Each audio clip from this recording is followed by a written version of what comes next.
আর এই হাদিসটা আপনি কেন ভুলে যান যে আল্লাহ রাসূল সাল্লাল্লাহু আলাইহি ওয়াসাল্লাম বলেছেন আল্লাহ ছাড়া যদি কাউকে সেজদা করা যেত, সম্মান বুঝাচ্ছেন, আল্লাহ ছাড়া যদি কাউকে সেজদা করা জায়েজ হতো, আমি মেয়েদেরকে বলতাম যেন স্বামীকে সেজদা করে।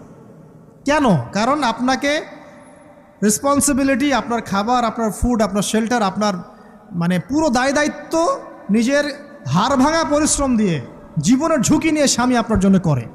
সে আপনার সম্মান পাওয়ার যোগ্য তো? সে কি আপনার সম্মান পাওয়ার যোগ্য নয়? আপনি যদি সম্মানের হক আদায় না করতে পারেন তাহলে আপনি অকৃতজ্ঞ। আর অকৃতজ্ঞ মেয়ে কখনো জান্নাতে যাবে? একটা হাদিসে আছে বেশিরভাগ মেয়ে জাহান্নামে যাওয়ার অন্যতম কারণ হচ্ছে তারা স্বামীর সাথে কুফরি করে। কি করে? মানে সারা জীবন স্বামী ভালোবেসে যায়, ভরণ পোষণ দিয়ে যায়, সব চাহিদা পূরণ করে যায়, একদিন দেখবেন কথা কাটাকাটি হয়েছে, ওই দিন বলে বসবে যে তোমার কাছে আমি কিচ্ছু পাই নাই সারাদিন। এই যে কুফরি, এই কারণে তারা জাহান্নামে